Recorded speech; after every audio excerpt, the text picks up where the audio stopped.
And welcome once again to another edition of Quoth the Raven, Lewis Bright Raven. I'm your host, Lewis Bright Raven, 33-year veteran of comics, science fiction, fantasy, horror, and role-playing games. And I don't know what just happened. We had 2 viewers, and now we got none. It's like they watched all the video, watched the animation, and walked away. They love the animation, and then that's all we need to see. But with me this week, we're doing Friday Night TV Talk, and usually we have John Norris with us, but he didn't get to watch this week's topic, so he bowed out the last moments. With me this week is my co-host, Chris Hall. Hello, hello. And we're talking about, what are we talking about, Chris? We are talking about Wednesday, the TV show, the Netflix, I guess, would you consider it a miniseries? I don't know. I mean, it's going to have a second season, so I think it's just an ongoing series. It's just 8 episodes for the first season. Yeah. And it's, was it produced and directed by Tim Burton? We'll get into that in just a minute with the listing of the credits. But, yeah, that's what we're talking about this week. Unfortunately, John was on vacation. Well, not unfortunately for him. He had a great time on vacation. Right. He was doing his Disney thing. Yeah, he was doing his Disney thing down in Disney World last week. And he just didn't have time to catch up with it. So he respectfully bowed out because he didn't feel like he had enough knowledge to contribute to the conversation. We respect that. Hopefully he's watching over on YouTube, but we'll see. But in the meantime, let's go ahead and get to business, shall we? Yes, sir.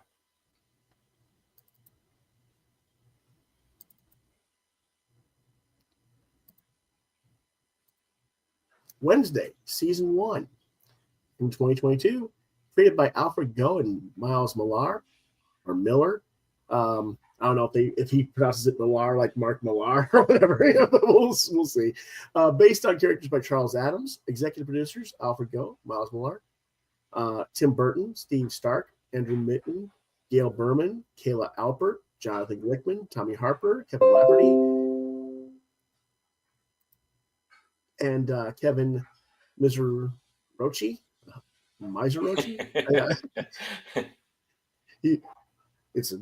I'm in such misery.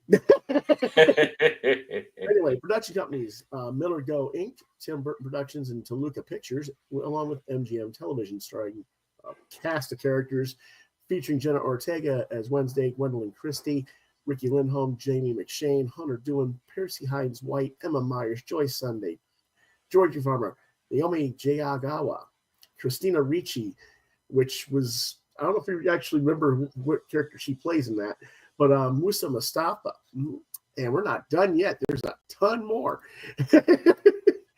Catherine Zeta-Jones, Luis Guzman, Isaac Ordonez, Victor Dorobantu, Leanda Unadi, Luis Niowa. Hope I didn't slaughter that too much. Tommy Earl Jenkins, Iman Marson, Fred Armisen, George Bursea, Callum Ross, William Houston, Nighton Ganatra, and Lewis Hayes. That was a mouthful. Yeah, that was a lot. That was an ensemble cast. Music by Denny Elfman and Chris Bacon. Genre: black comedy, horror, supernatural, thriller. Each episode runs around 46 to 57 minutes per episode.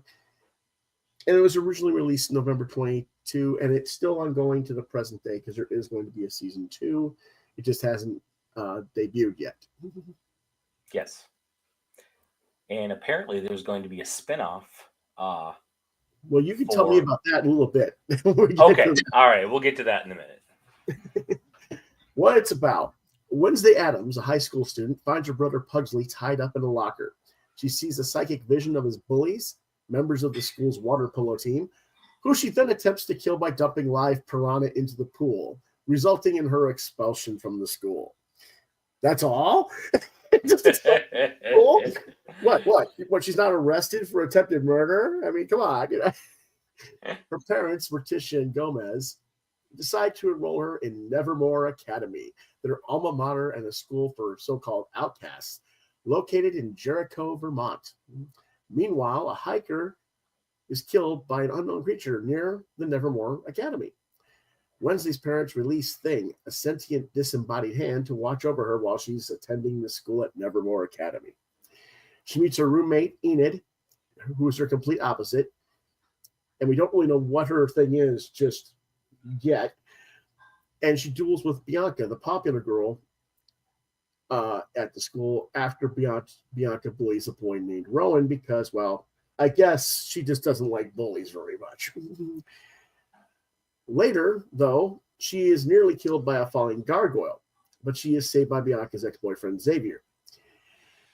In other words, Xavier just like grabs her or pushed her out of the way. I don't remember exactly. Did he push her or did he like pull her aside? Remember? He kind of like, I think he tackled her. That's right. He tackled her. That's right. After escaping her court-ordered therapy sessions in the town of Jericho, Wednesday meets Tyler, a barista at the local coffee shop, who agrees to help her escape from Nevermore all the time, more or less. However, she is apprehended from Principal Larissa Weems and taken back to the school when she gets to the train station. Where was she going to go anyway? Yeah, I'm not sure. Later, Tyler and Wednesday meet at the local carnival, and she has a vision of Rowan's death.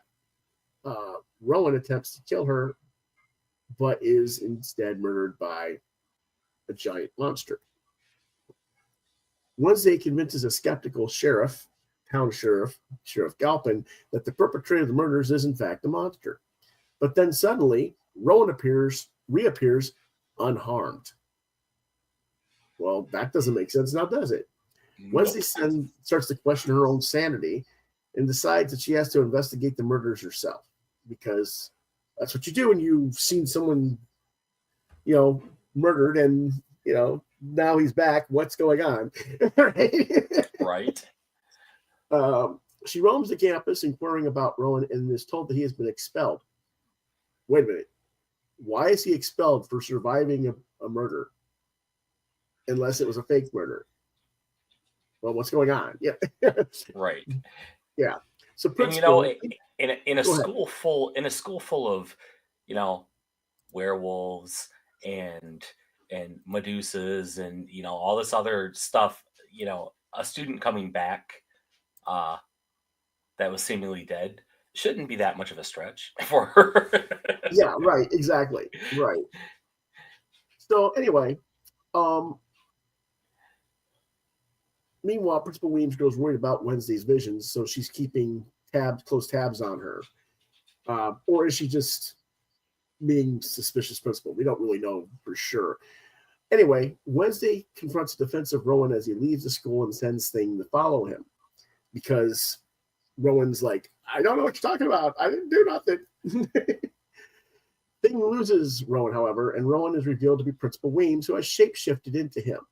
So Rowan was actually killed then, right?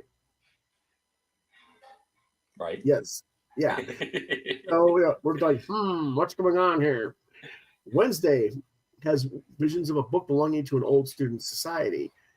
In the search for her book, she overhears Bianca planning to rig the upcoming student tournament, which is like a rowing competition, and you got to go on in your boat on the lake or your canoe on the lake and get to a certain place, get your group's flag, and then take it back to the starting gate to win, more or less.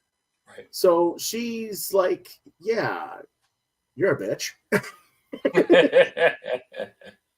So Wednesday decides to join Enid, her roommate, to defeat Bianca and win the tournament for Enid, more or less, because Enid's like really gung-ho into winning this tournament.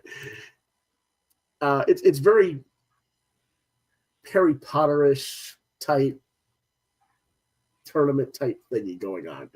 But anyway, Wednesday later discovers, by the way, they do win the tournament. There's some hijinks going on that are interesting. She plans certain things and sabotages other people's boats. And Right. Full on weaponized kayaks. it's fun to watch, but it's like, yeah, we know this. We know where this is going. We know what's going on. So after that, Wednesday discovers a hidden library within the school, but she's captured. And she finds herself tied up, surrounded by members of the elite student society, including Bianca and Xavier. After listening to their mission statement, she rolls her eyes and says, yeah, whatever, and walks away because she's already untied herself and gets up on the chair and takes the book that she went, and they're not completely oblivious and shocked that she did this.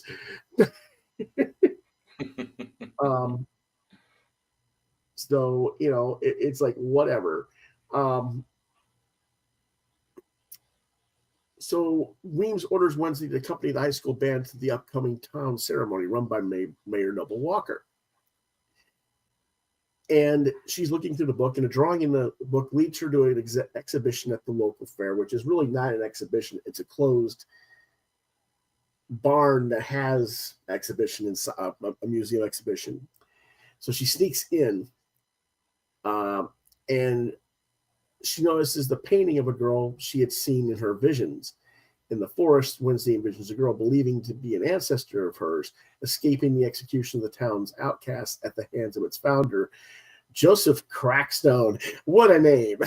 I know. That's just such a fantastic name. But she is ambushed by the monster again, which she discovers by his footprints happens to be human somehow. It gets kind of crazy. But they get back in town. She disrupts the ceremony by having Thing destroy a commemorative statue of Joseph Crackstone because, well, Joseph Crackstone is a Crackstone. He's a crackhead who wants to just destroy everybody, destroy all the witches, destroy all the freaks. We are. Yeah, he's everything bad that you ever have heard or imagined about, like your typical Quaker. Yeah. Yeah. Yeah. Well, he's not just he's a 1600s MAGA. Yes, exactly. There you go. But anyway, because the ceremony is destroyed and everything like that, she gets scolded by Principal Weems because the whole thing was supposed to be kind of not really a celebration of Crackstone, but like her doing politics with the local towns so that the school's not getting shit on all the time. Okay, makes sense. Anyway, while investigating a crime scene in the forest, though, the police find a camera that gets photos of the monster.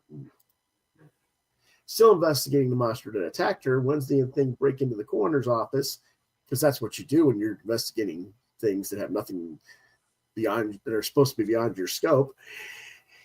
And they copy the files of the monster's victims. In trying to identify a pattern, she finds that each victim has had body parts surgically removed. Why would that happen?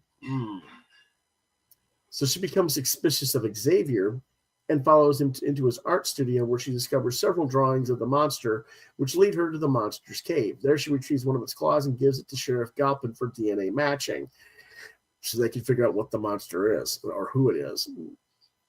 And of course, Galpin's like, "Will you just stay out of my business? This is police business. Stay out of it, kid." Yeah. So she's like, "Okay, fine, whatever. Yeah, I'm only doing my job for you, but your job for you, rather not my job for you, but whatever." Right. Because Wednesday is just such a arrogant little shit. Yeah, she is. Yeah. Which is very, it's right on with the characters. So yeah, but anyway, so she goes to Wednesday and Tyler, by the way, happens to be the sheriff's son, of all things. And they attend a school dance together, which, of course, Livermore's got to have the school dance, right? Has to. Yes. So she goes to the dance. Thing gets her a dress that's like this elegant black frilly thing that, so she stands out from everybody else that's supposed to be dressing white because it's like the winter theme. So she's got to wear black to stand out, of course. So she's taken Tyler, even though she kind of wanted to go with Xavier before she suspected Xavier of being the monster. So she's been doing some investigative work with the beekeeper kid, Eugene. And so since Eugene doesn't want to go to the dance, and he thought she wasn't going to go to the dance before Tyler talked her into going, he goes to the woods to investigate by himself. He witnesses a cloaked figure blow up the monster's cave, and that kind of screws things up because he gets himself injured. In the meantime, the dance is interrupted by Mayor Walker's son, Lucas, who triggers the building's fire sprinklers to rain on everybody's parade as a revenge for this Wednesday's disruption of their town ceremony, because, they're all big Quaker nuts or whatever, right? Right. But anyway, Wednesday's vision kind of clue her in that Eugene is in danger, so she rushes out to the forest and finds him, but he's gravely injured by the monster.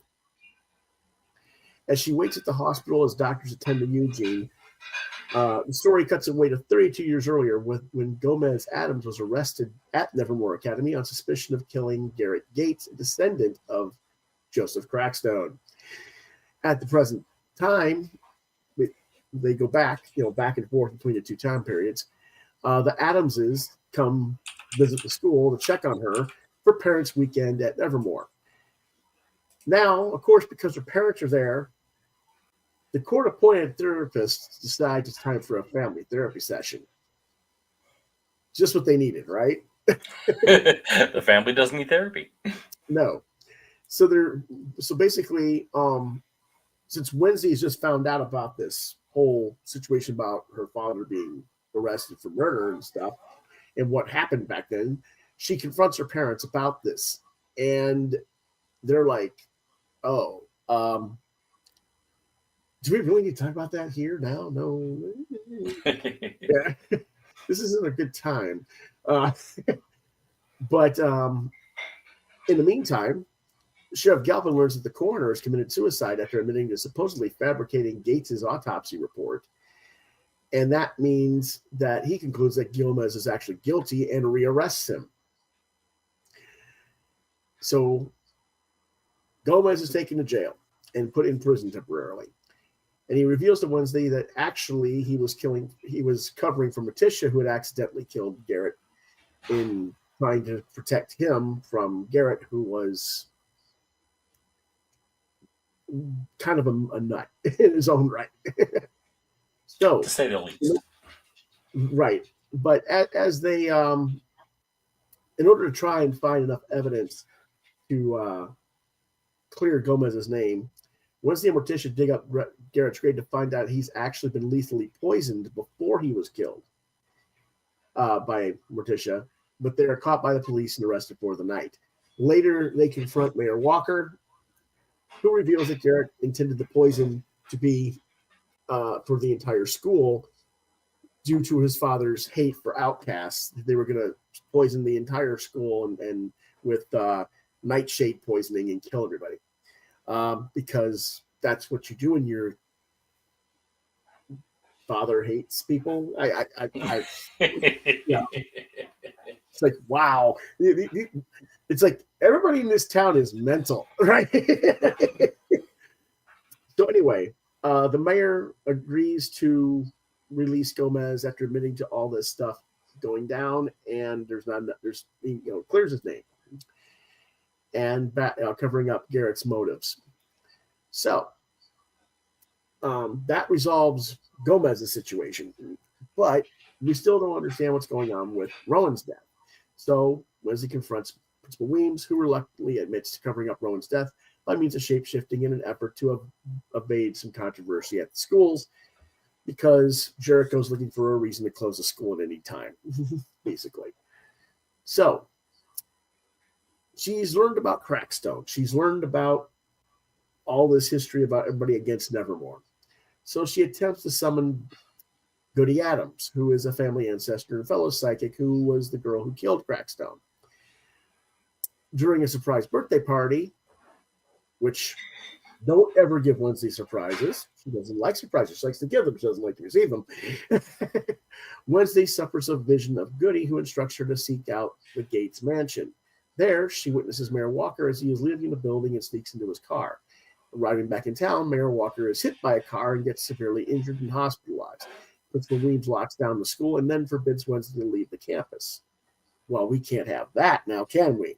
No. You know she's not going to pay attention to that. She's got to solve those crimes. So with Tyler and Enid's help, she escapes the campus and returns to the Gates mansion. There, they discover that Laurel Gates, Garrett's younger sister, who was long believed to be dead, might still be alive. They find the severed body parts of the monster's victims in a cellar, but are forced to flee after being ambushed by the monster. Who's the monster? What's going on? You know, Wednesday leads Galpin back to the cellar only to find it empty. And of course, since she evaded campus and all this other stuff's going on, she's got herself in real hot water this time. But she convinces Weem not to expel her so as to further pursue her investigation. Back at the hospital, however, an unknown figure kills Mayor Walker. Just what we needed. War death. So now we got Mayor Walker's funeral, and Wednesday notices a lurking figure in the forest and chases after it. Well, the figure reveals to be her Uncle Fester. Yay, another Addams family member. About time. Right? Who explains to Wednesday that the monster she's been investigating is called a Hyde, like Jekyll and Hyde. Together, they retrieve a diary from the hidden library that the elite snobs of Nevermore have hidden in their library, which reveals that the Hyde must always have a master. Later, they track and follow Xavier, who they witness meeting up with Dr. Kimbot, Wednesday's therapist, in the forest. So they assume that Xavier is the Hyde and Kimbot is the master. After returning from a date with Tyler, however, Wednesday finds her dorm room has been vandalized, a diary stolen, and Thing has been gravely injured. She rushes Thing to Fester, and Fester performs his little mini electrical resuscitation on the hand known as Thing, which was kind of cute. Yeah, it was. But Thing survives, but he's really messed up.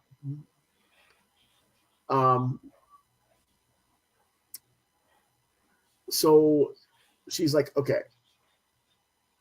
She thinks that this is what's going on. Then she finds out that it might be Laurel Gates, who is both alive and the master of the Hyde. But she still suspects Dr. Kimbot as the real culprit. So she goes to confront her, but she finds out that Kimbot has been killed by the Hyde. Well, can't be Kimbot because the Hyde was, if she was the master, the Hyde wouldn't kill her. So we know that this isn't the situation. So she knows or suspects that the Hyde is Xavier. So she tells the cops to arrest him based on his paintings and other circumstantial evidence that has been presented.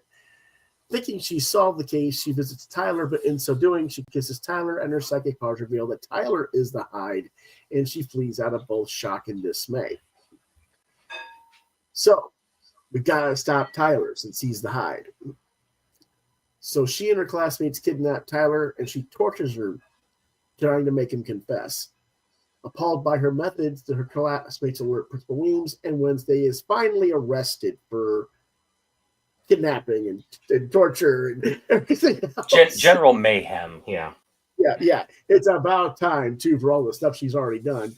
To be honest, it's a wonder she's not. I mean, it's like, put the stripes on her. You know? Right. Anyway, she's at the police station, and Tyler secretly finally confesses to Wednesday that he is the monster. But fed up with Wednesday's antics, Weems expels her from Nevermore. Wednesday, accompanied by Weems, because Weems is just going to follow her until she gets her parents come pick her up or she's sick or whatever, visits Eugene at the hospital, whose description of the figure he saw at the Monster's Cave, however, matches Ms. Thornhill, a teacher at Nevermore. wait a minute, what's this? This is a new reveal. Weems disguised, so they're like, oh, wait a minute, this is not what we thought was happening. Okay, well maybe you're right. Okay, you're still expelled, but we'll both go after this case if it's a teacher that's causing this problem.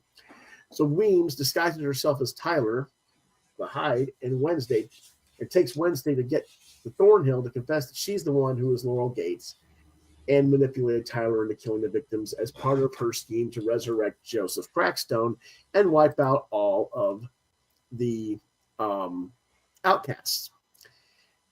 And of course, they convince her, but she's one step above them, and she kills Weems with a deadly nightshade injection and subdues Wednesday and knocks her out. Wednesday finds herself waking up in a chamber where they have Joseph Crackstone's grave or casket or whatever set up, and she's got the body parts, and they're going to do this whole ceremony thing. And using Wednesday's blood, Laurel resurrects Crackstone and leaves Wednesday to die, but Goody Adams appears and heals Wednesday with her last, I guess her final act as a spirit or whatever. She heals Wednesday. Enid, who we find out is a werewolf who can't transform. She hasn't hit her puberty, or she hasn't hit her moment to transform. She finally transforms in her werewolf form and defeats Tyler in his Hyde form, while Crackstone goes and tries to breach Nevermore and burn down Nevermore and destroy everybody. With Bianca's help, however, Wednesday destroys and kills Crackstone again, and Eugene defeats Laurel. Xavier gets released from prison because he never did anything wrong, and Tyler is detained, but Wednesday is still expelled, and she departs Nevermore Academy, and that's how we close for the remainder of the semester. Because the school is closed because the principal's dead and everything's a big mess. But that's how they end this season. So that leaves a lot of unanswered questions. Is Weems truly dead? If so, who's going to take over as principal headmaster of Nevermore? We can assume that Wednesday will be back allowed back to campus because, hey, we can have a season 2 without her being at the campus, right? Right. But what will be the reception by both the school and the town of Jericho now that it's been revealed as the sheriff's son who was the killer? Where is that going to go, right? And we know from the end credits that reveal that Tyler has managed to seemingly escape from incarceration during transport and is again a threat next season. Lovely, right? Mm-hmm. So, what do we think? It ticks off all the boxes of Alfred Goh and Miles Millar's typical teen adventure fare, such as Smallville and Shannara Chronicles. But because Tim Burton was a co-executive producer and directed the first 4 episodes, the first half of the season, it does have that Burton-esque flavor, but it's also clearly riffing off the Harry Potter series as well as CW's Legacy series on a multitude of levels. None of this is necessarily a bad thing, but it does mean that a lot of the plotting and red herrings that are supposed to be misdirecting you are probably a little bit obvious if you're familiar with those other programs. The casting is very strong, save for Luis Guzman as Gomez Adams. Not that he's a bad choice, but he's no John Astin or Raul Julia, let's put it that way. He just, I don't know. I don't. Do you understand where I'm coming from on that, Chris? Well, okay. So I can see. Well, I know exactly what you're talking about because Aston and Raul Julia were such strong actors in the part, right? Mm-hmm. But I personally loved Luis Guzman in this part. I'm always. Well, no, I'm not saying he was bad or anything. I just don't think I think he was like one of the weaker performers overall. Well, I'm always gunning for him to get good parts because I really like him as an actor, and I just like him. And if you look back at the original Adams cartoon strips, Gomez was this little misshapen ugly, toady man. So he actually fits the part perfect. As if you're referencing the actual cartoon script. Yeah, I see where you're coming from. That's fair. That's fair. Okay, that's fair. That's fair. All right.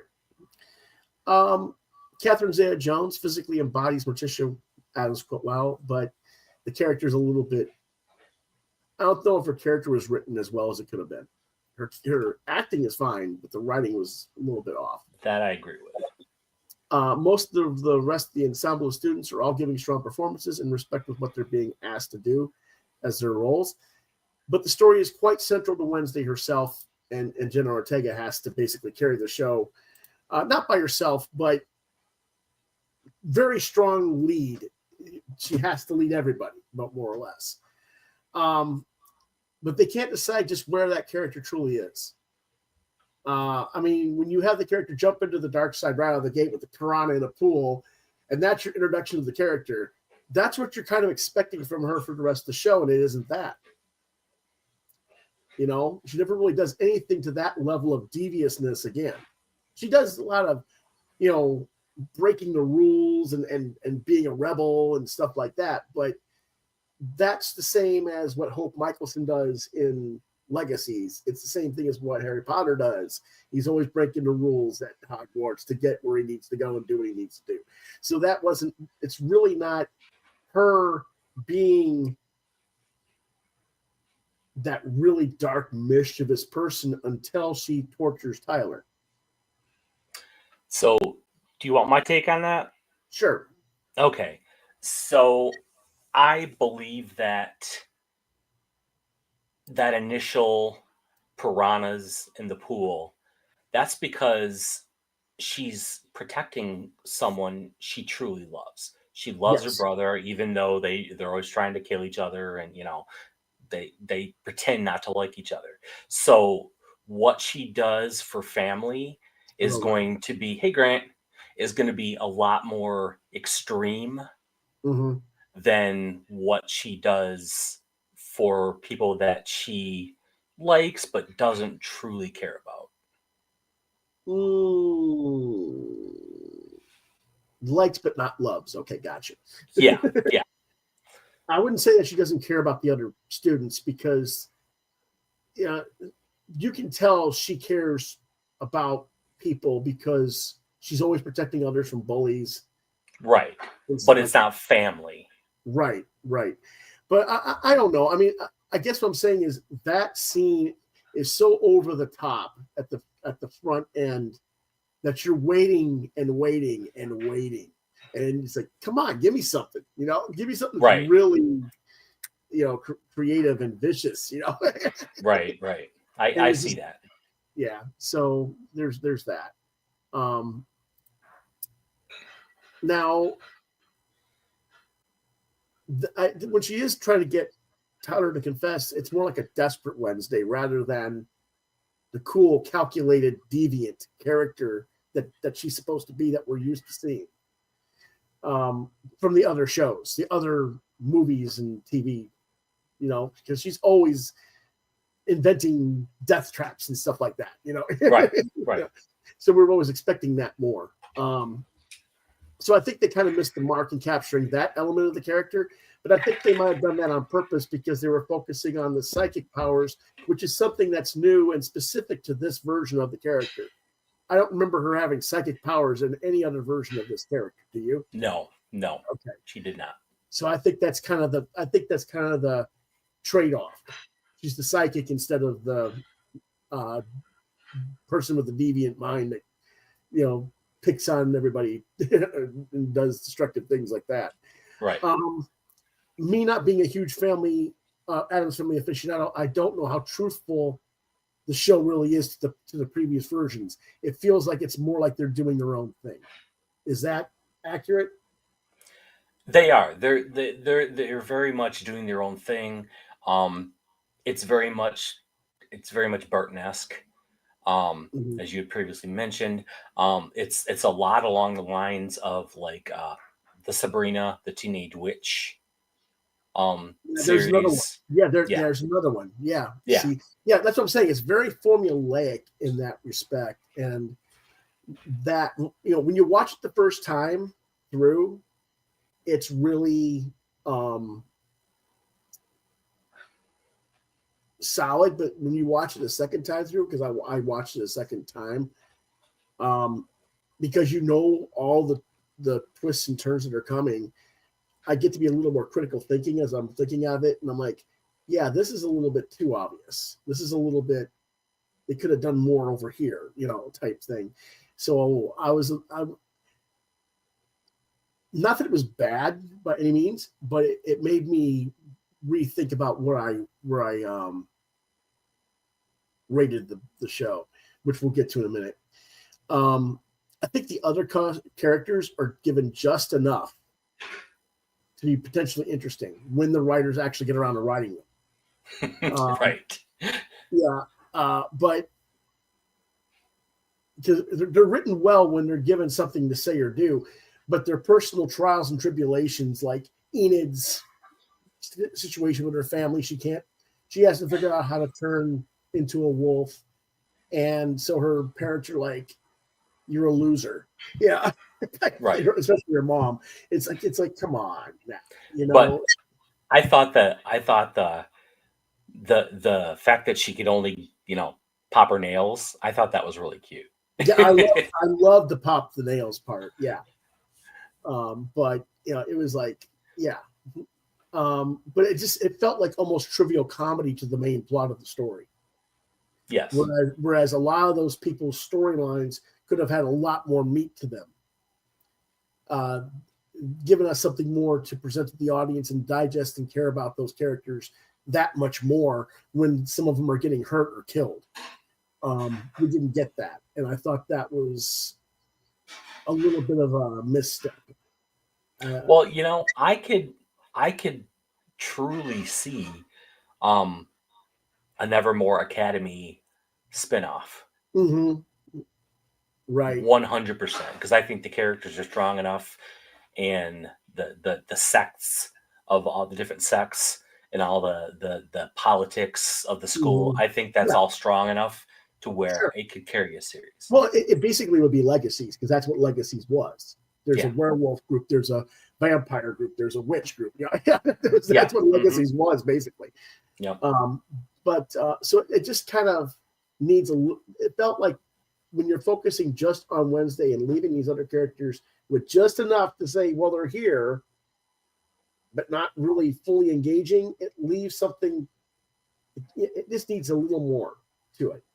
Just give me you want a little more meat on the bone. Yeah.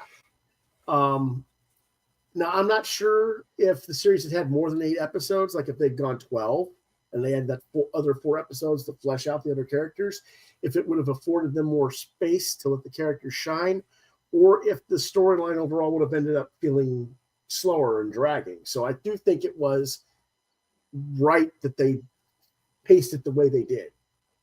I don't know. Right? Didn't sit right with you. Yeah. Now, I just had to put that last photo in there with thing in there. And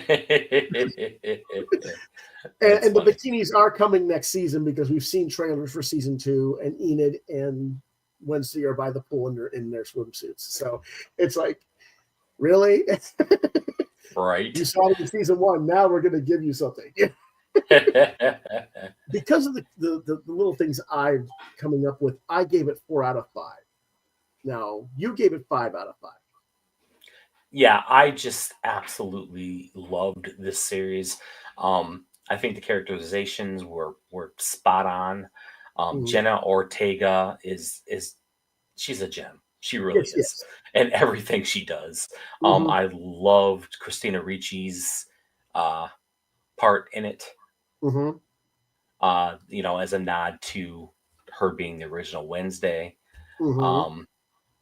I loved Luis Guzman for the limited part that he did have.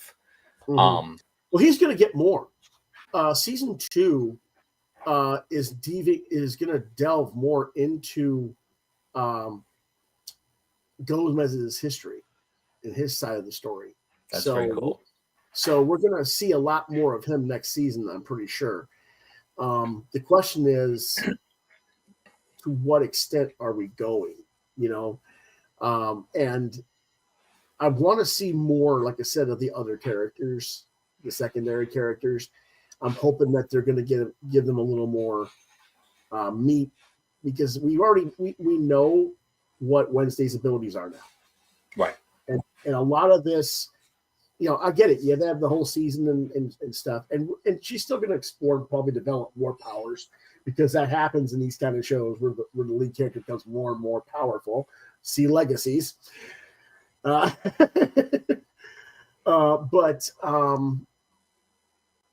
yeah, it's going to be interesting. Now, you said there was going to be a spin-off series.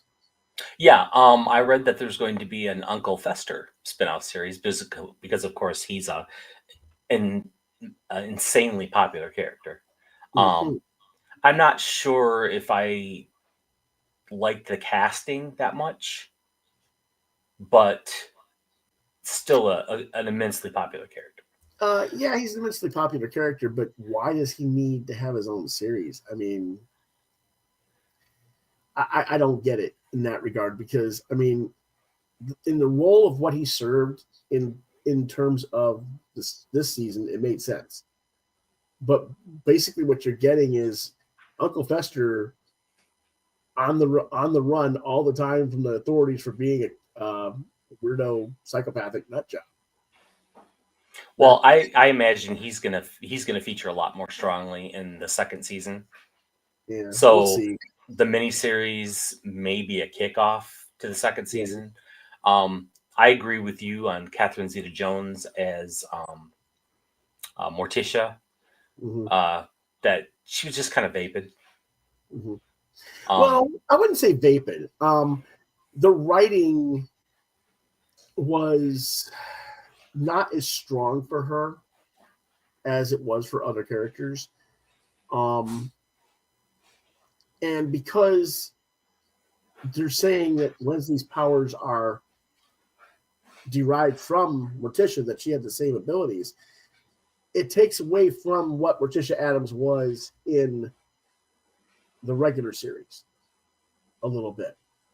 Right. And so you kind of have to go where Morticia, if we're going to really do something with this character, and this is something that Cat Jones can do, because we've seen her do it in plenty of other roles earlier in her career, is show the vindictive, dark, protective, motherly side of her. Yes, that's what we need to see. Yes. And show her that, that she's the one who taught Wednesday how to do fencing. And it wasn't always dad, it was mom who taught it.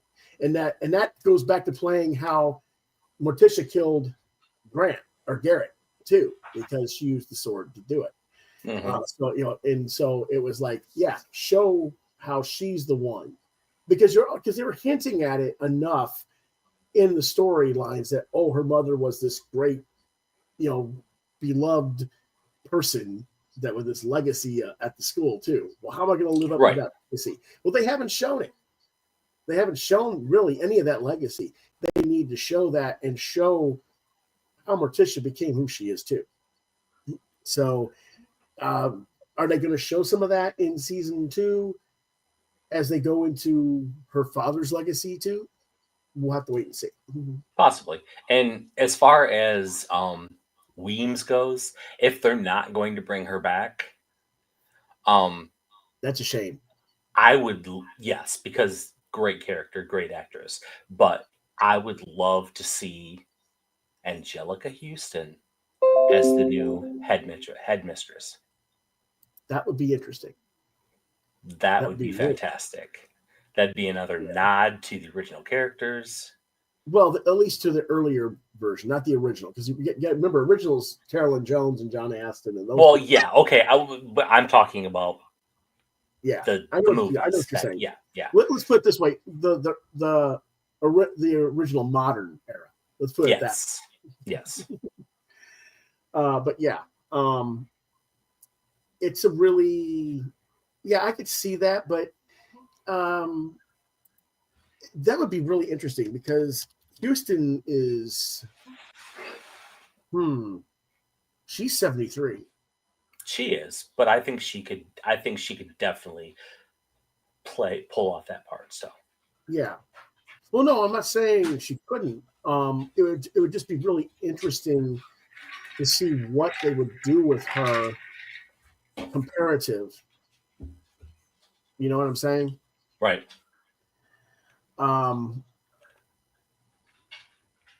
Yeah, because I mean, because her Adams Family stuff was 30 years ago, so it'd be really interesting to see. Or it could be that she could play Morticia's mother. That's a good one too. Yeah, that would be good. Yeah, so that would be a possibility as well. So, but yeah, overall, I think between the two of us, 4.5 stars, for the show, and really a fun watch. Now, I'm hoping season 2 gets, like I said, a little more meat on the bones for the other characters, and we'll see. But based on the trailers I've seen, I'm not sure, because they're still playing like the Hyde's a major threat. That he escaped at the end and everything, and he's still a threat. And yeah, he is a threat, obviously. But I don't want him to be the main threat for a second season. They need to move on. Yeah. Yeah. They need to resolve that relatively quickly, and then come up with the next arc, I think. Or they need to resolve something with that character where he isn't evil, because I hate for the character, being that Tyler is the sheriff's son, it puts the sheriff in a really bad position, Right. And I'd hate to see, maybe the Hyde thing is a split personality, and Tyler himself isn't that bad of a person, and maybe the thing is to find a way to cure him of the whatever the affliction is that causes him to have that. Right. And I mean, if you go back to the original Jekyll and Hyde character, Hyde was like the madness, a completely separate entity from Jekyll. So right. So but that's not how it was portrayed in this. That's what I'm saying. Are they going to revert? How are they going to go with that? We'll have to wait and see. But it looks interesting, and I don't know when they're going to actually bring season 2 out. I think it's. Let me see real quick. When are they saying season 2 is supposed to come out? Well, while you're looking that up, what would be a perfectly Adams-esque way to deal with Hyde? What's that? To be like the first scene in season 2 is it's portrayed that Wednesday has been tracking Hyde, right? Mm-hmm. And she traps him in this devious, perfect death trap and just boom, kills him. And then it's done with, and they move on. Maybe. I don't know. Let's see.